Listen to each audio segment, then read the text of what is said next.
So, Fauxlosophers. So, Joe, why do you think beliefs matter? It's a good question, David. It's such a good question that I think it should be the topic of today's video. That almost sounds planned. It almost does. So, why beliefs matter? I guess we should begin where we always begin and talk definitions. Mm-hmm. What is a belief?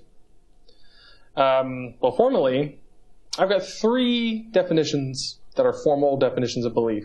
And I think they're all interesting because they are different in, I think, key ways. Formally, a belief is an acceptance that a statement is true or that something exists.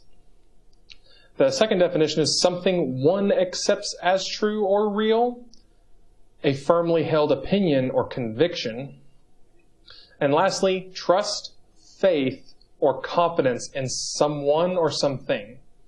So, those were interesting definitions, and they all showed up, when I went to Yale Webster's online. They were all listed as possible definitions, but they're very different. Not going to the Oxford, what are you doing?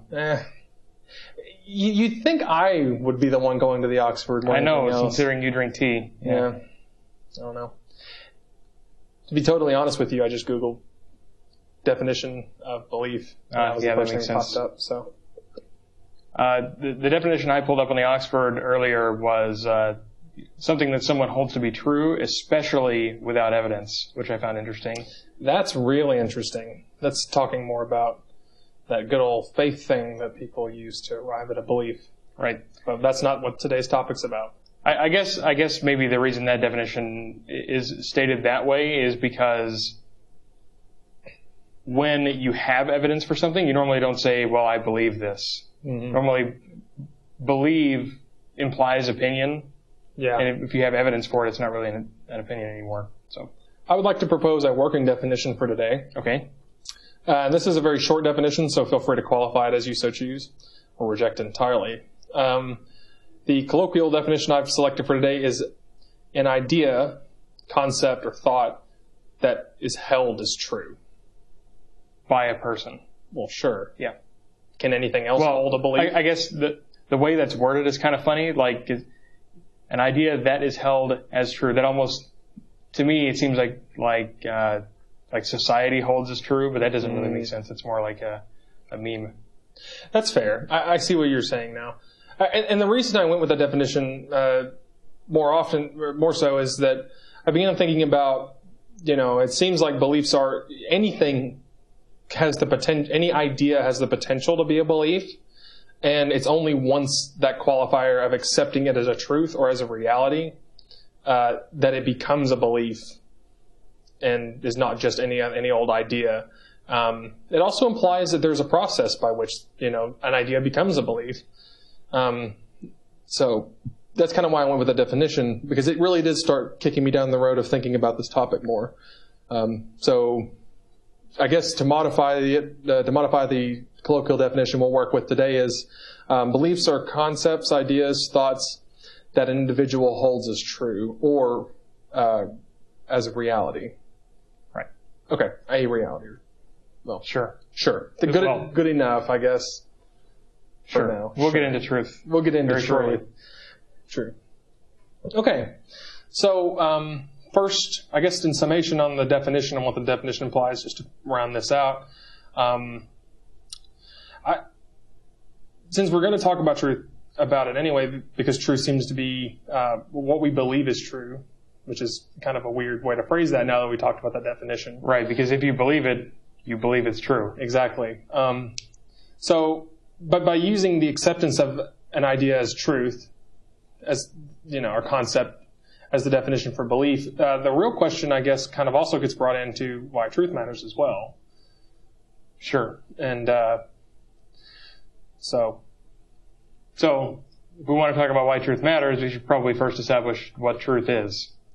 Exactly. So I think one thing, the word truth has a little bit of baggage with it that I want to dispel. Sure.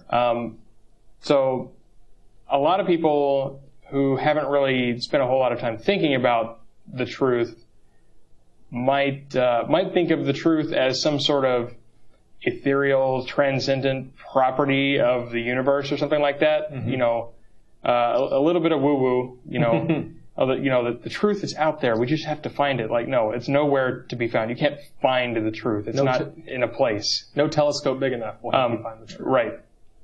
Or spaceship fast enough or whatever, you know. Sure. So, now this idea about truth has sort of existed for a long time, all the way back to the Greeks. So Plato had his philosophy called realism, which is now referred to as Platonic realism, named after him, where he asserted that abstract concepts that we think of, like the truth or numbers or things like that, really exist somehow. Because, hey, is there a number between 1 and 3? Yeah, it's 2. Okay, then 2 must exist. Okay. So let's think about this real quick. You know, why can you say 2 exists? Like, what does it mean for 2 to exist? When a mathematician says 2 exists, they mean that in a highly technical way. They don't mean that, you know, suppose I possess 2 apples. If I put them together, there's 2 apples, but there's nothing 2 about them. Right. It's just, you know, 2 is a shorthand that we have for an apple and an apple. Right. You know, 2 doesn't mean anything without an object to apply it to. So in that sense, 2 doesn't really exist. It's just something we define. This is why we say mathematics is invented and not discovered. It's just a quality we ascribe to a set. Right. It's a label that we can put on things to describe them. So there's no essence of 2 about anything. And in the same thing, there's no essence of truth about something. Truth really is a label that we put on things to communicate something. So there's lots of ways to think about truth. You know, the classical definition is, if we want to talk about whether something is true, you know, you give me a proposition and we can put one of 2 labels on it, true or false. Because, you know, if I say, I had a ham sandwich for lunch, either I did or I didn't. So the truth value of that proposition is either true or it's false. Now, the problem with this is we don't know everything. So if I say somewhere in the world right now exists a green muffin, well, that might be true, but it might not be, and we're not about to go travel the entire world looking for it, and it might be gone by the time we get to wherever it was. Okay? So then some people propose a ternary truth system by which we have 3 values, true, false, and unknown. Okay. And then you're probably familiar with fuzzy logic, which is where we have degrees of confidence about something.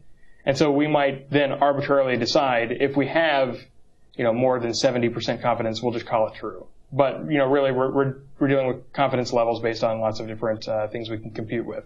Sure. So, you know, it puts truth on a spectrum. But let's not get confused here. Truth, there is only one truth. Either there is a green muffin somewhere or there isn't, whether we can know it or not. Right. So I guess in this case, a working definition for truth is just how well an assertion conforms to the objective reality. Right. And we may or may not be able to test propositions against reality to confirm their truth. Right. But we can believe them regardless. Sure. So I guess that's what I wanted to establish, is that the truth is not some ethereal thing that can be found. It's just the set of true propositions. That's all it is. Right. If you give a proposition and it's true, it's part of the truth. Okay. Which seems obvious, but I think it needed to be said. I agree. I think it's good to just go ahead and state it, because it may not be. It may be obvious because we've talked about truth before and we've looked into it ourselves. So, however, for the uninitiated, it might not be quite so obvious. To have an anecdote, I suppose, or an analogy, you know, suppose you're a parent of 2 daughters, okay, one older, one younger, and they, one of them comes running out from the back room where they both were supposed to be playing, and she's crying. The younger one's crying about something, and says, "Big sis hit me." Okay, but you don't know whether it actually happened. You can't see any marks or anything like that. So the older sister comes in, and you ask, "What happened?" And you ask, "Did you hit your little sister?" And the older sister, of course, denies it, as they do, as kids do. Mm-hmm. And you say, "Tell me the truth." That's what we mean. The truth is just, it's the things that are real. And so either it did happen that she hit her sister, or it didn't. It's the actual. Right. Okay. All right. I'm perfectly in accordance with that, in agreement. So right. I believe that is correct. Okay. You believe that's true? Okay. So now that we've talked about what the truth is, and ways that we can think about the truth, how do we actually figure out the truth? Well, that's a good question, because I'm kind of blanking here. It's just a good question. I'll let you take the lead on this one. Okay. How do we figure out the truth? Well, I'll start by being a bit generic and not give a real answer. There are lots of ways that people try to figure out the truth, and we call these belief systems. Because, as we already established, a belief is something you hold to be true. So, through one way or another, you decide how to evaluate whether a proposition is true. It may or may not. If it's a good belief system, then these things will more often than not turn out to actually be true. And if it's bad, then you'll be believing a lot of false things. Now, there's one thing interesting here that needs to be taken into account. Now, if the system by which you're developing your beliefs, which is the same as the method by which you're determining the truthfulness or truth of something, right? Is that what we're saying? The way by which you conclude the truth of something. Sure. When you go to verify it, if you use the same truth system, like how can you verify a truth system if you're using that truth system to verify? Okay. Like verifying itself. So let's think about the properties of a true claim or a true belief. Okay. A belief that's actually true. So suppose I believe that if I do something, then it will result in a particular consequence. Mm-hmm. Now, if what I think is true, if my belief is actually true, then every time that I do this action, the same consequence will occur. Every time. If ever I do this action and my expected consequence does not occur, we know conclusively my belief is false. Or at least in the binary or the ternary sense. I think with fuzzy logic, you could still... No, I don't think so. I think really? If I believe that doing A causes B every time. Okay, I see what you're saying. And I do A and it fails to bring about B, it's false. Okay. But it's unknown. It might be unknown until we test it, if we're thinking about a ternary system, or I may have so-and-so a degree of confidence about whether it's true. But once it fails to produce that result, we know conclusively that it's false. Okay.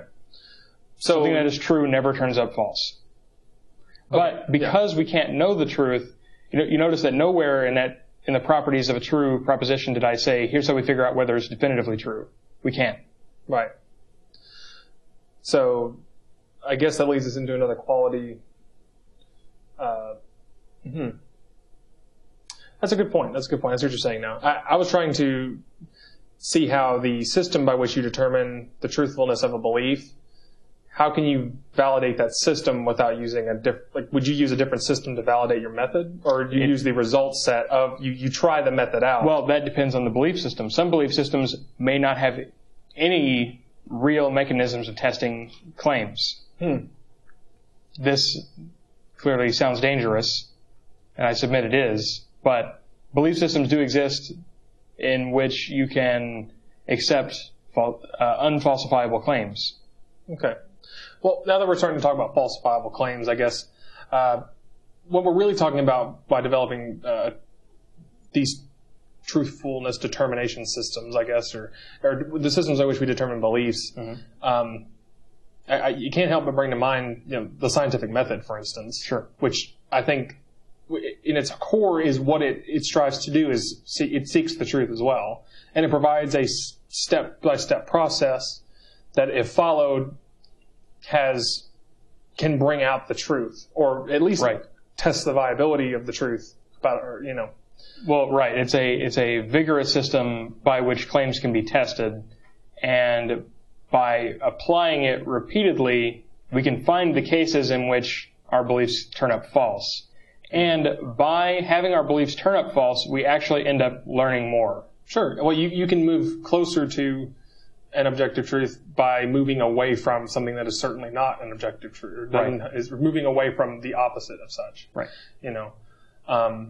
So if you're applying your development of beliefs through the scientific method, just to walk through what it would be like, taking the real scientific method and kind of, working through it, you begin with an observation, which in some ways for developing beliefs may not necessarily be a direct physical observation necessarily, but it could be something just like an idea or a thought that you either come up with, or more likely that you're exposed to. So in that case, it would be an observation, right? Right. And so the question then, for us anyway, would be, okay, this is just a thought or an idea or a concept. Now, I first need to decide whether or not I want to put it through the process to see whether or not I want to accept it as truth or accept it as a reality, which would then result in it becoming a belief of mine. Right. And once you move from there, and remember, we don't conclusively establish that it is truth or that it really is an attribute of reality. Right. We just evaluate whether, according to our belief system, we have good enough reason to accept it as a belief. Right. And so, once you jump through that observation or, initial state, where the scientific method would then take you is you need to outline clearly what it is you're trying to verify.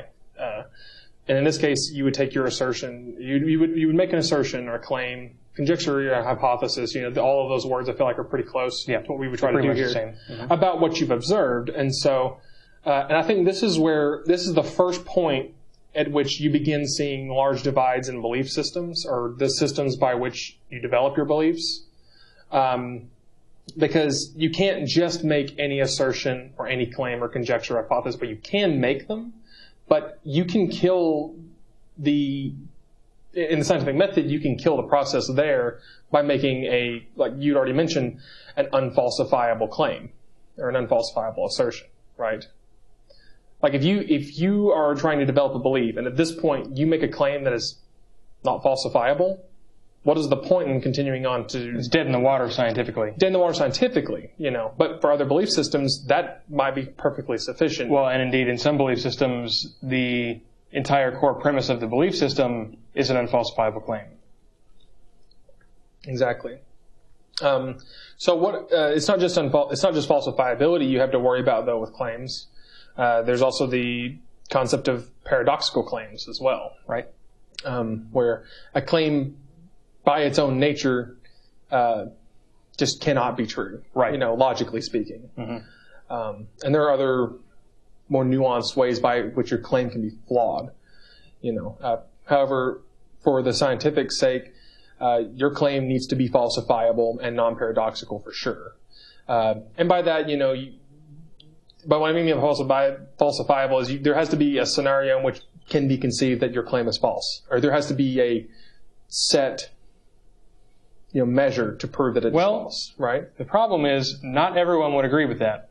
Really? Well, people who use for themselves belief systems which have as a core tenet of the belief system an unfalsifiable claim. They would, of course, disagree that we should do away with unfalsifiable claims because that's the claim they very much want to protect. Right. So I think it's safe to say that because there are multiple ways of developing belief systems, discordance exists between them. Right. Not always necessarily, not in every way. And but there may be overlap. Mm-hmm. There may be overlap, and I think it's no secret that you and I use the scientific method as our way of developing beliefs. Right. So that's the one we're going to champion, at least. Sure. Well, I was going to get into why using the scientific method is a particularly good belief system. Sure. And we can get into that after we walk the rest of the way through it. I feel like I just want to go ahead and clear up the definition of what we're talking about when we talk about the scientific method. After you've made your claim and you've verified the claim as falsifiable, non-paradoxical, so on and so forth, then you can move on and experimentation occurs concerning the claim or hypothesis in this case. Once the experimentation is complete, you collect and gather the data about the results. I'm kind of banking back on my 8th grade science interpretation of scientific method, which honestly, as far as most of the things I was taught that didn't hold up into my college education, the education I was given on a 7th or 8th grade level about the scientific method actually held up pretty decently. Yeah. Because honestly, the scientific method is not that complicated. It's really not. And that's the hard part is actually executing it. Exactly. Because you can just say, experiment. Okay. And then collect the data. It's like, okay, whoa. Actually doing, you can actually put in other sub-bullets as, okay, once you've hammered out your exact claim, then you have to develop the experiment that is tooled to that exact claim. Right. Which, when we get into things like particle physics, this becomes no trivial task. Really hard, like was it hydrogen decay is a good example of that when they do that experiment. All right, we're going to take this unstable hydrogen, we're going to throw it, and we're going to wait and see at what point it, was it quark decay is that what it's called? I don't even know what you're talking about. Oh, okay. That's another separate thing. But I mean, we've already gotten off on a difficult foot, which is how do I throw a hydrogen?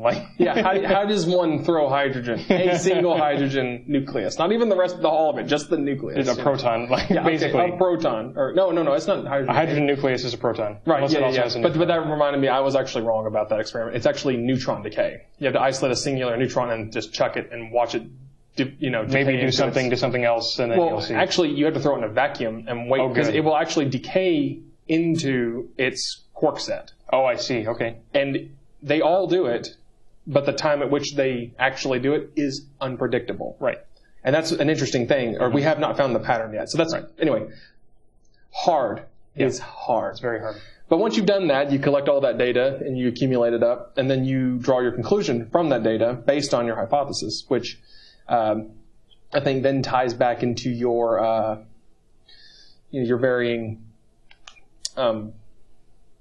truth systems of binary, ternary, or fuzzy logic truths. I think there are claims that can be made that are binary, some that can be made that would fit better in a ternary system, and others that would fit better in a fuzzy logic system. Would you agree? You can use any three of those systems. Right, and these are just logical rules that people made up to suit a problem that they're trying to solve. Right. And so you would pick one essentially and use it.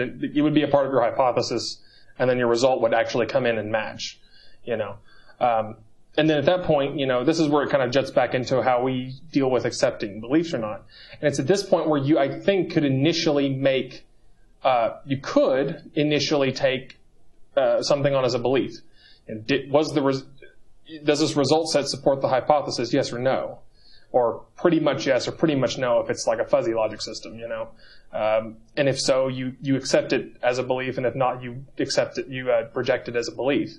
And I think there could be some argument here about, well, what about the last step of the scientific method, which is you essentially peer reviewing, like make your result, make everything public so that it can be verified against other people. And they can scrutinize every part of your process and then try to poke holes in it or verify it by, rigor. I think it's actually okay to then accept something as a belief at the conclusion stage before it's been peer reviewed, personally, because I also don't necessarily believe that just because you've accepted something as a belief or you have a belief doesn't mean that you always have to have that belief. Correct. That goes back to our first episode. It's perfectly fine to accept a belief as long as you have, well, scientifically speaking, as long as you have defined conditions by which the belief can be falsified. Sure. And that, I guess that also would imply if it comes into contradiction with one of your other beliefs, then one of them has to go. Right. Or could you modify them? Okay, I guess it also depends on the nature of those beliefs as well. Right. Because I am particularly favor hierarchical beliefs. And I don't mean that to say that, or I guess when I say hierarchical, I mean necessarily a case-based belief system. And because I do believe there are things that, like, for instance, exceptions are a good example of this. Sure. This is, I believe this. Except when. And so in your exceptions, you can actually have beliefs that in the normal general case would contradict your belief. Right, but general rule. But they're exceptions, so it's fine. Exactly. By definition, they're going against the rule. Mm-hmm. Right. But I want to make that clear. Yeah. Because I feel so often when discussing beliefs, people will get hung up on an exception and say, well, you don't believe that then. It's like, no, exceptions can exist. Right. And they are defined you have like your general rule belief, and then you can actually have exceptions underneath. Mm-hmm. And while these exceptions, I don't like the phrase exceptions prove the rule necessarily. Yeah, I don't like that either. I don't agree with that. And I feel like, exceptions can go to weakening the overarching general belief as well. Like, in most cases, this is true, or I would accept this. I guess if you end up with a situation where, more than half of the real cases are exceptions. I think once more than 5 or 10% of the case, if all the cases that occur are exceptions. I guess it just depends on what your goal is, because if you're because the point of having a general case belief is that when you look at something, you're like, okay, more than likely, this is what's going on. Sure. Well, and I think, general case beliefs are also good for, they're like initial biases as well. Your biases serve to help you make really rapid decisions before or if you are unable to collect further data. Because reasoning is hard and takes time. Exactly. And sometimes you ain't got time and you ain't got ability, Right. like, if you're trying to make a really, quick decision, sometimes you have to use that gut. Follow your gut. Mm-hmm. Which the gut in this case that's your general case belief, or possibly, and biases I feel like are a good example of general case beliefs, that I would argue even occur through the scientific method, whether you realized it or not. Sure. So anyway, but after you accept that conclusion, and then this is another most important thing that I think a lot of other belief systems will try to lock people out, is peer review. Is they're open to scrutiny. You have to be. I think there's absolutely nothing wrong with making your beliefs public and having your beliefs scrutinized. And we talked about this in episode 1 as well. We did. Mm-hmm. So that's kind of the way we develop our beliefs, through the scientific method, right? Right. And so now let's get into why the scientific method. Why is it so good? So, and I think in order to establish why the scientific method is good, we need to first examine, why believe anything in the first place? Why do we believe things, regardless of what it is we believe? And at first, this is a daunting question. Well, I mean, I believe things. I can't help it, But really, what is the goal of believing things? Well, beliefs really only matter when they affect your behavior. That's an interesting. Well, assertion. If I believe that, when I cross the road, it's going to be dangerous, then this will modify my behavior so that I check for incoming cars to make sure I don't get hit by them. And this will aid me in crossing the road safely, which is a goal that I have. So it's, to take a trope, if you will, a classic example of questions that don't seem to matter is, how many angels can dance on the head of a pin?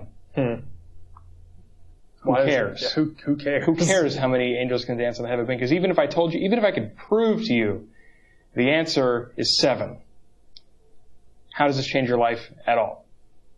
I guess that depends on some people, I guess it might actually matter to them. It might change how you answer that question when someone asks it to you, but that's about all it's going to do. True.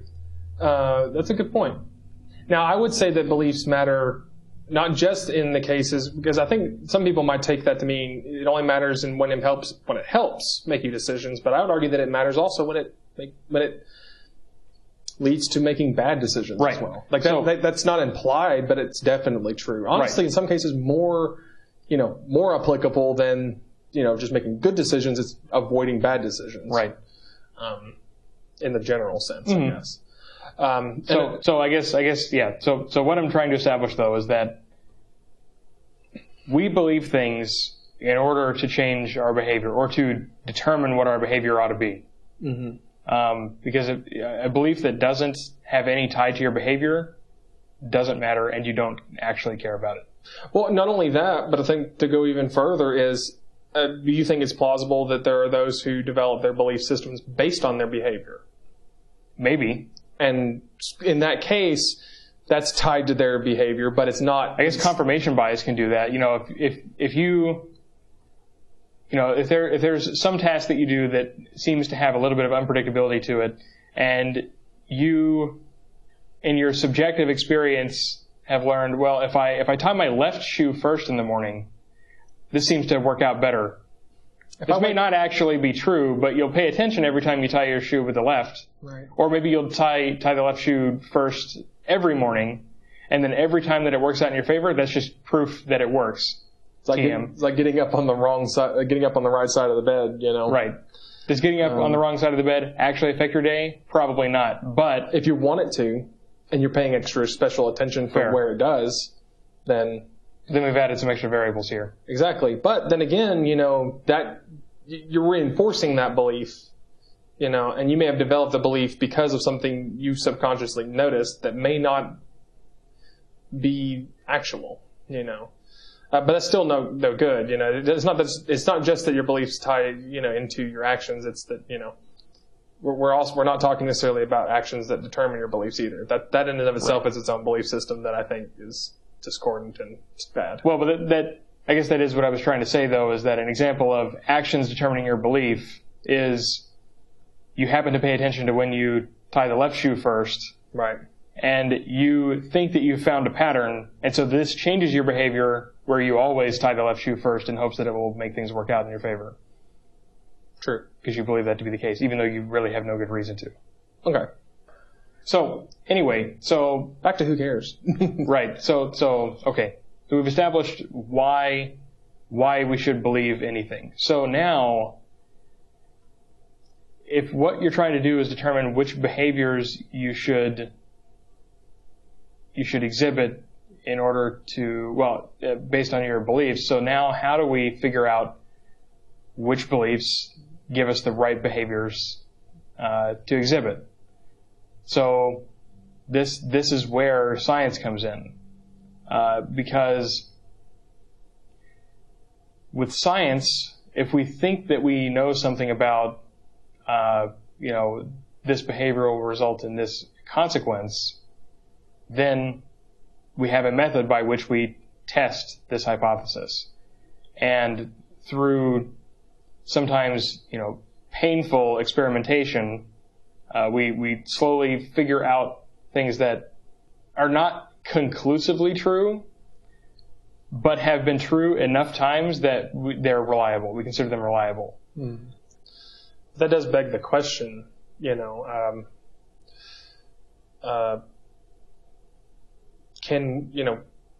kind of I think ties more back into our original, claim, about truth, because we've already said that the truth is objective, but it's unknowable. Right. We can't truth, to steal a line from our friend Anti-Citizen X. Mm. We can't just pop open a can of reality and see if what we believe is actually true. We can't do this. Right. Science is basically our only window. It's the only way by which we can sort of almost open a can of reality, because we can at least test our claims against reality to see if they work. Because beliefs are subjective. Our experiences are subjective by definition. Mm-hmm. So, it doesn't matter, I'm experiencing this. It must be this. It must be this. Well, okay. We can at least test this through experimentation, because consequences are objective. Right. If I do this, this will happen. This is an objective claim. And if it does happen, it objectively happened. If it didn't happen, then it objectively didn't happen, and we know for certain that belief is false. Right. And, this takes me back to back when I was in school for engineering. There was an old joke that was told by an engineering professor of mine. He talked about, he asked, what's the difference between a mathematician and an engineer? Because we study a lot of the same courses, and the story goes that you take a mathematician and an engineer and you put them on the 50-yard line, a set distance away from. Well, he used the example of an attractive woman because this was a mostly male field, but just say an ideal situation or goal, right? Sure. Money, yeah, whatever, anything that both of them would want, In this case, I think we could put in the objective truth at the goal line. Okay. Right. Now the officiant walks up and says, "Okay, I'm going to blow this whistle, and each time I blow this whistle, I want you to move half the distance closer to your objective." And after he states that, he gets ready to blow the whistle, and the mathematician just starts walking away. And the guy's like, "Where are you going?" He's like, "Oh, you'll never get there." And he, at this point, once he turns around and says that, notices the engineer hasn't moved. And he says, "Why aren't you leaving? You're an engineer. You should know this." He goes, I do know that I will never get there, but I'll get close enough. And that's the truth of it, pun intended, I guess. You can get close enough. And that's kind of what, that's like doing empirical mathematics. You keep trying over and over again, and each time you might move a little bit closer to the goal line, acknowledging that you'll never get there, but it's you will steadily get closer. Get closer. And I would say that, approaching that objective truth, the closer you are, your proximity to the objective truth, the closer you are, the better it is. Now, that's a whole other thing, Okay, better right. How, why, and stuff like that. But, and that's a whole other thing. Right. But it does bring up the topic of, we all the things we've discussed, these various methods by which you develop your beliefs, what we've said about truth, it does also begs the question, and we've even mentioned there are different methods by which you can form your beliefs,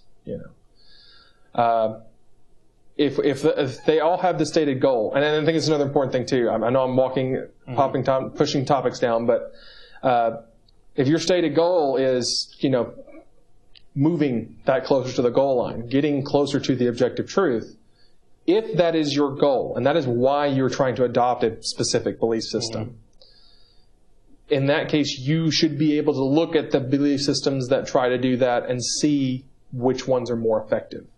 Right. Now, before we go into why some certain belief systems are better than others in that case, we do need to address the people and the belief systems that don't actually want that, or that may be their stated goal, but it may not be an actual what they're trying to do. Okay.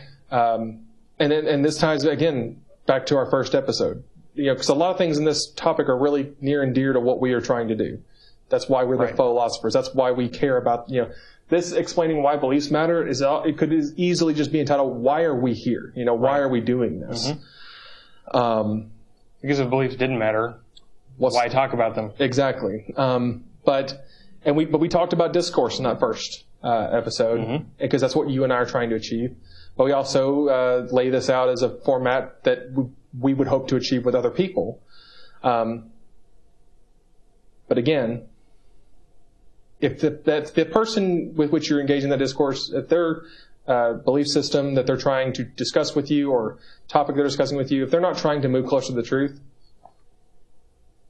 why bother? It's a waste of time. Right. And there are plenty of people who do claim to value the truth as long as it suits their own interests. I'll make up a belief system here. Everyone wants to feel safe, right? Okay. People want to feel safe. And so in an effort to feel safe, I declare to myself that the roads are safe. They're all safe. This makes me feel better. I'm not around dangerous things anymore. especially if you adopt it as a truth, then, well, yeah, I believe it, so... Yeah, the road's always safe. There's nothing dangerous about the road. I feel better. Okay. Now, this, of course, will influence my behavior. Mm-hmm. Okay. So now, I now have the goal of crossing the street.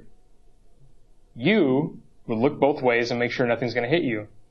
I think the road is safe. I go. It's only a matter of time before I get hit by somebody. Sure. Or, well, yeah, exactly. Or something bad happens, right? Right. And that's when reality crosses with your belief system. This is why the truth matters. Right. Because if you are willing to discard the pursuit of the truth to make yourself feel better, it will eventually get you. It will eventually T-bone you. So to speak. In your analogy.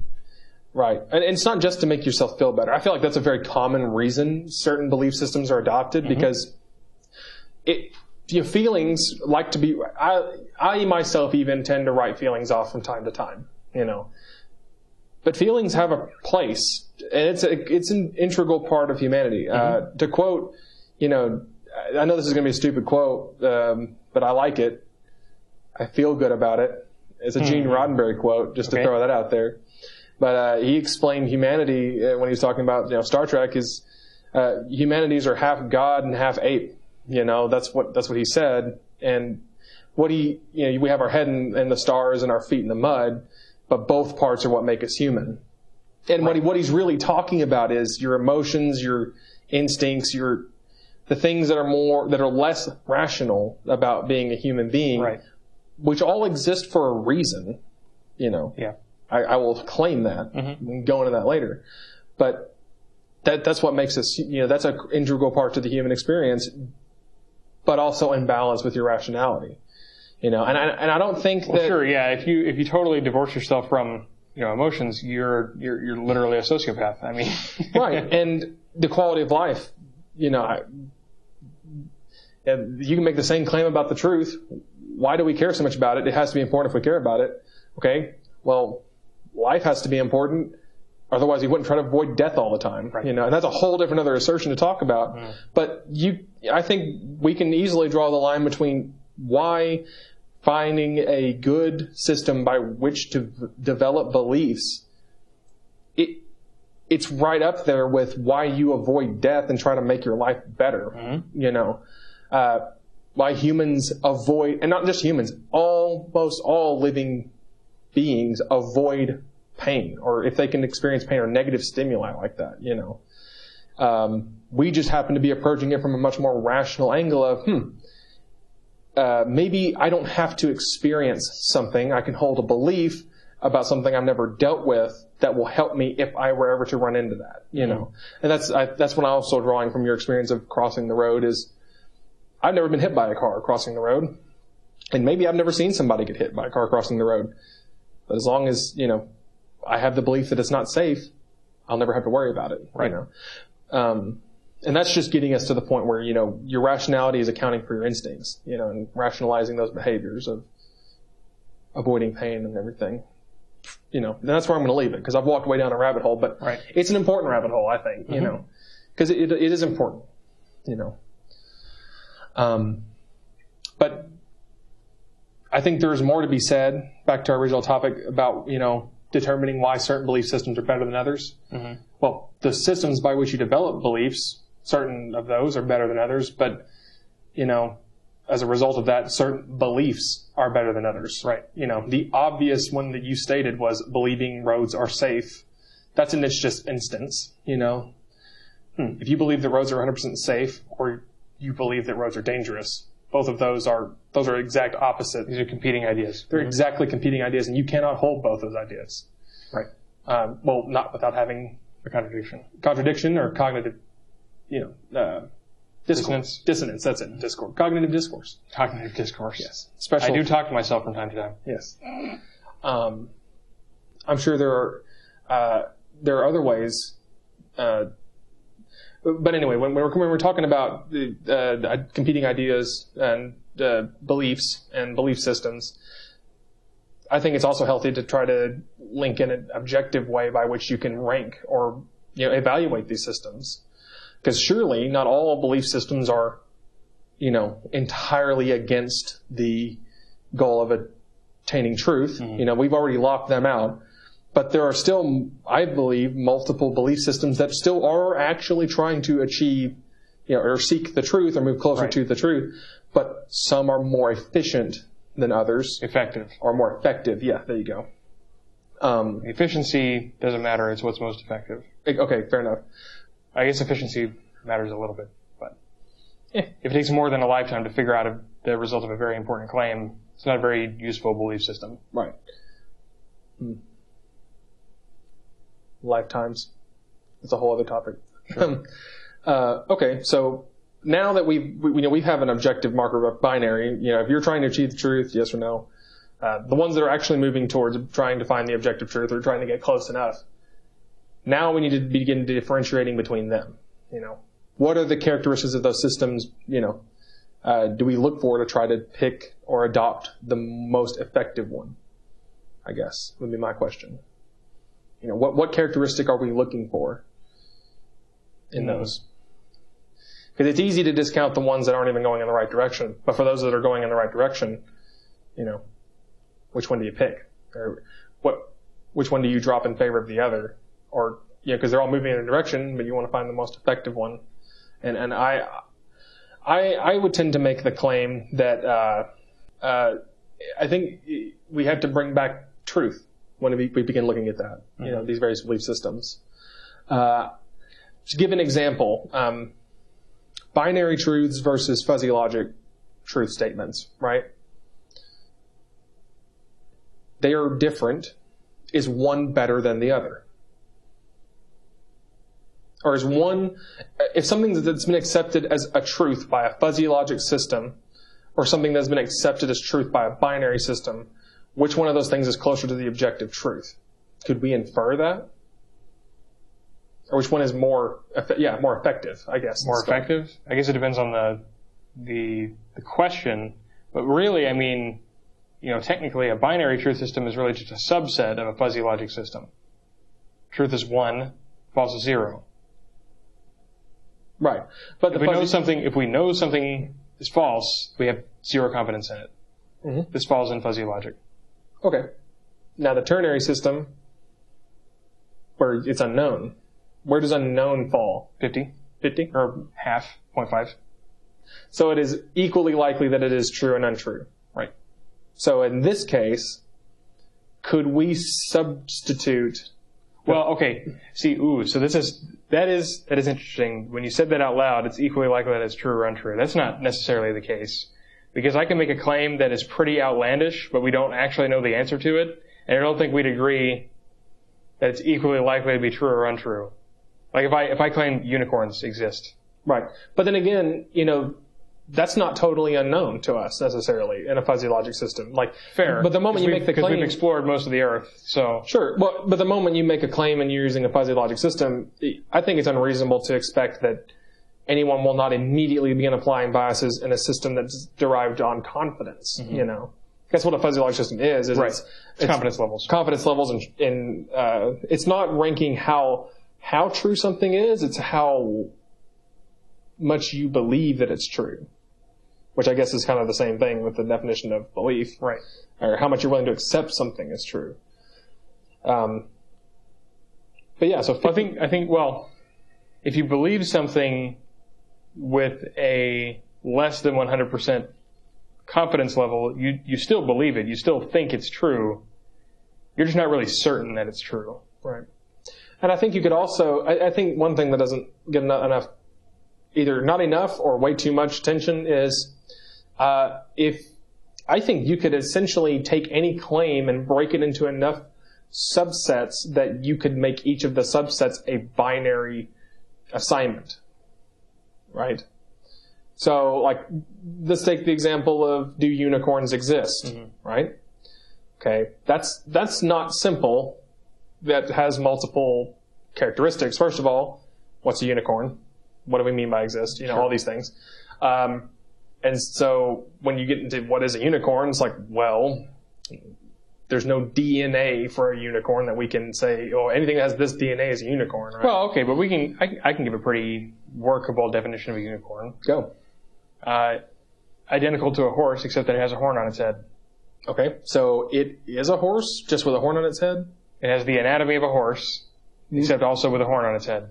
Okay, so what we would need to do is find, so that's now 2 binary statements. A unicorn, A, would be something that does the thing we're trying to determine whether or not it's a unicorn, does it have the anatomy of a horse? Yes. Okay, true. Does it have a horn on its head? True or false? Right. Anything that checks both those boxes is true is a unicorn. Is a unicorn. And therefore, if you observe it, because you said observe those qualities, then unicorns do exist. Right. Now, okay. But see, then you just run through all of the existable things, and to this date, it is false. Right. And we have never encountered something, or we have never recorded an encounter of something, which has both those properties. Right. So that can be broken down into. You don't necessarily have to use fuzzy logic to determine that and say, well, no, not at all. You can just use the binary system by breaking anything down into a simple series of true-false statements that the result of that system is, the ultimate true-false. A bunch of AND gates, essentially. Yeah, it depends. Well, it really comes down to how well can you define something. The unicorn wasn't that hard to define. There are some things that are a little bit trickier to define, and that's where people get into trouble, is they think that they've come up with a good definition, but then when you actually drill down on it, if you scrutinize it, you find out it's not really a good definition, and it either leads to contradictions or absurdities. Right. So I guess that also brings up another thing. Can you move closer to the objective truth by altering definitions? Can you come closer to the truth by altering definitions? Sure. By the mere act of altering definitions, no. But the mere act, okay. Now, if you change the definition of something as a part of your belief, well, so that it becomes more useful, like if the definition becomes more meaningful, then that might aid you in discovering more true things. Okay. But it would be, I guess the reason I posed the question is, I'm going to drop the G-bomb and say God, okay? Because, we got a whole special thing for that being in the works. But lowercase G God for a moment. Half the problems with talking about religions that believe in the God is, or God's concept of a God, it's hard to pin down what that means. Right. And that's a good example, But it's like how would I actually know a God if I saw it? Right. But before even going into that is, can I propose I'm not going to propose one. Can I make an assertion about the definition of what God is, and then through the process of you or others, poking that definition out, right? And I just keep shifting the definition until I get to the point where either you can't or you're too tired to keep, I change the definition of the word altogether to mean something that is real or something that you would even accept as a belief. Right. Let's say I Peterson you into the God thing. Give an example. Okay. Did I get any closer to the truth by shaking that definition around based on your? No. Well. But you said I'm bringing this up because earlier you talked about the game of definitions. Sure. Way early in our discussion. Yeah. So the thing, I guess it depends on what your final definition you settled on was, because normally where this goes is you end up with either something that is, contradictory, or you end up with something that is a tautology, which of course is totally useless. What is God? God. Yeah, God is God. Great. Cool. Got nowhere. Right. But yes, we can agree that God is God. Right. But what does that mean? Oh yeah, it's like, what is God? Well, God is something that exists, therefore God exists. Right. God. Stuff like that. So I guess. So really, for me to answer that question, I need specifics, I guess. Okay, I don't really want to go too far. But I guess what I'm saying is that, well, even if we're not talking about the existence of a God, merely shifting definitions can only change the way that we think about words. Right. It doesn't necessarily bring us closer to the truth. I see what you're saying. So because I can easily just define myself into believing the truth. Right. But what have I really done? Exactly. So I guess it would be important we've defined truth. I guess in this case it would also be important we talked about, the measuring belief systems by their effectiveness, right? And I'm tying it all back now. Mm-hmm. I thought I'd get the flag since we went this far down the rabbit hole. So let's just measure that effectiveness. If I have a belief system that has an effectiveness factor of 8 out of 10, just to give an arbitrary value, sure. And there's another belief system that has an effective value of 6 out of 10, well, there's no reason why I shouldn't adopt the belief system that has the effect of 8 out of 10, right? Right. Okay. So how do we begin quantifying those things? That's the real question I want to know. Because being a person who uses the scientific method, I believe the scientific method so far is the best method derived in its effectiveness of moving us closer to the objective truth. Right. I will make that assertion, and I would be prepared to defend that claim against anyone who had any questions about that, right. Or would like to enter into a discourse, so long as their goal is still to move closer to the truth by trying to disprove me. Right? But how can I be sure that science is the best way? How you can't be sure that science is the best way. There may be a way that we haven't even conceived of that's better. Right. Well, in this case, we went for a long time with a lot of belief systems before science even existed, and then science existed. Okay. And we decided that it's better. But how did we decide that it was better? Because it reliably produces models by which we can predict reality and get what we want. Okay.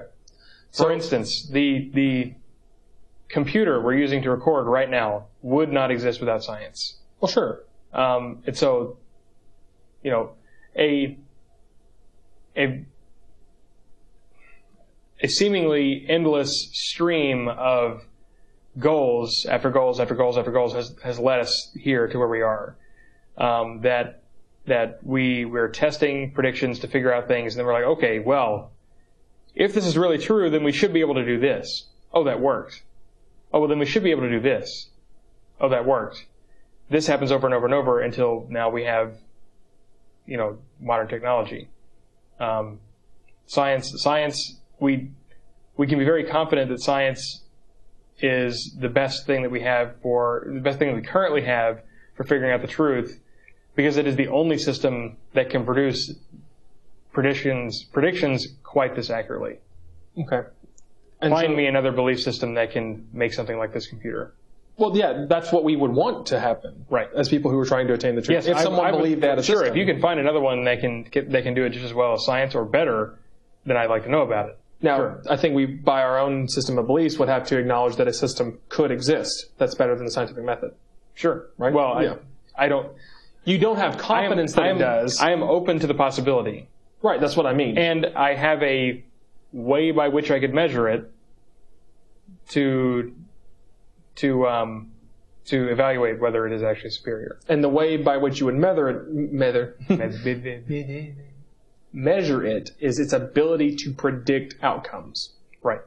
So, what is that? Because that is the only way that we can really test our beliefs against the truth. Okay. Making predictions. Because until you put pen to paper, figuratively, and say, this will happen, and now you've committed to it, now we test it. Right. And if it turns out to be wrong, you've already committed to it, we have proof that you committed to it, you say, okay, well, this is wrong. And just to clear that, the only way that we can, so to speak, pop open a can of reality is by making a prediction and testing to see if it comes true. Right. Well, not only that, and I feel like because I know I've had this happen to me enough, I want to go ahead and clarify it. It's not so much like the ideal goal would be to just be able to say with all certainty, this will happen 100% sure, right? Okay, that's the ideal, right? No, I don't know. Would you not have the ideal? Does he be able to make 100% true claims where any claim you make will always be true? But my 100% true claim might have conditionals in it. Well, see, that's where I'm going. Okay. I will say, the goal is prediction. How accurate are your predictions? A system that develops beliefs that are more accurate and less random. You can go watch any James Randi video, and that's exactly what he does with people with woo-woo beliefs.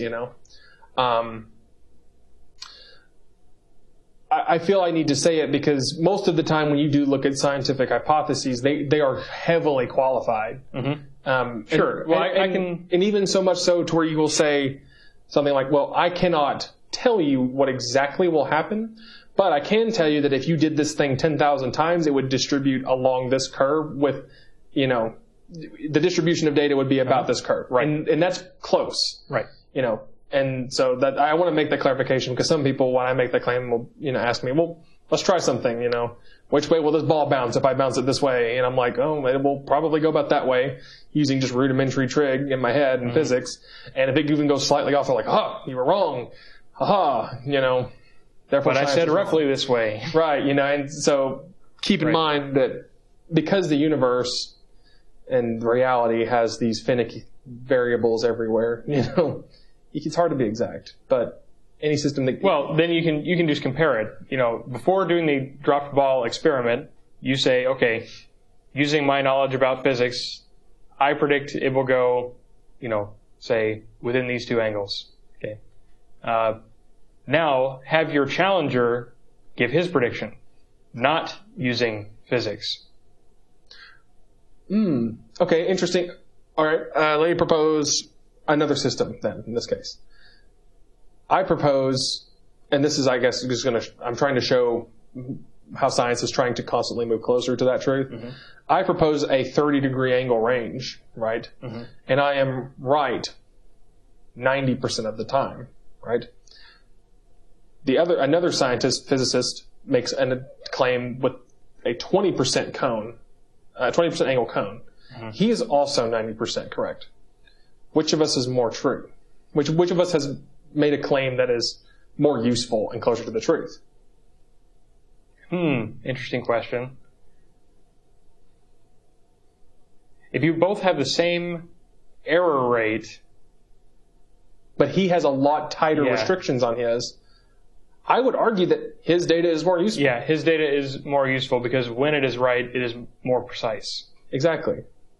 Then we get into, okay, but when you're wrong 10% of the time, why? And when your predictions turn out to be inaccurate, are they inaccurate in the same instances in which his predictions are inaccurate? Right. We can look for overlaps, things like that. Exactly. And that brings up the other good question is when you talk about confidence levels, I could be incredibly precise, right? The precision of an experiment has merit, right? Mm-hmm. It contributes to the potential merit of the claim, right? Like, for instance, if I said, all humans could be female. It's like, right. Okay. Oh, okay. Okay. Yeah, they could be. Could be. Good job. Or I say, I believe that anywhere between 20 and 80% of human beings are female. It's like, Bravo. Bravo. I could have guessed that too. Yeah. But another scientist comes along and says, I believe that it will be within 45 and I don't believe it will ever fall outside the range of 45 and 55% different between male and female. Right. That's a much more strict claim, and for many reasons. One, ever, right, which is usually a flag word for, I don't know about that. That drops my confidence immediately when you say always, never, or any certainties like that. Anytime you start playing with infinities, you start getting dangerous. And always is an infinity. You're playing fast and loose. Right. But they both could be correct. If they were both correct in their claims, every time you run the experiment 100% of the time, and I think there's something to be explored there too. It's like, okay, claims that you would make and this goes back to your original thing about, okay, it has to have an effect on your behavior, you know. So there are such things as useless claims that could be always true. They could be true claims that are useless, you know. It's another weird thing about it. But we talk about truth constantly with this, you know. And we talk about, you know, varying degrees of truth. Is that acceptable? Because I'm not saying there is the objective truth, capital T truth, right? I don't know if I like capital T truth. The truth. Yes. Capital T, the truth. Fair enough. One word removed. I don't like playing games with capitals, but go on. Whatever. But you get the point I'm trying to make. Yes. There is the noun truth. Fair enough. Sure. And then there is the quality truth about a claim or about a thing, you know, or concept. So can we use those we've already said that you can use those varying, you know, qualities or varying quantities of those qualities about an item, right? If we could rank them, could we use those to assign the truth? I guess that's what we were trying to cap off, you know? But with all this talk about truth, you know, that's complicated. That's hard to begin trying to quantify truth to something. Yeah. It's incredibly hard. And I would even assert that, you know, what we've spent the last hour or so talking about is all of these systems of truth and belief, and we've totally skipped and moved beyond at this point, maybe even intentionally. We talked about who cares in finding the truth, you know, and making a market impact, but, you know, we still have the question of, is it good? You know? And that's a whole other thing. You know, is the truth good? And that's a whole other thing. And I think that's where we're going to leave it off. I pick up next week is defining the goodness and truth. And, you know, we've explained why we want to seek the truth, but will that lead to a better place? Because people have made the claim that, okay, so what? There is an objective truth, but it doesn't mean it's better. Right. So, next week, we'll talk about it. Fauxlosophers.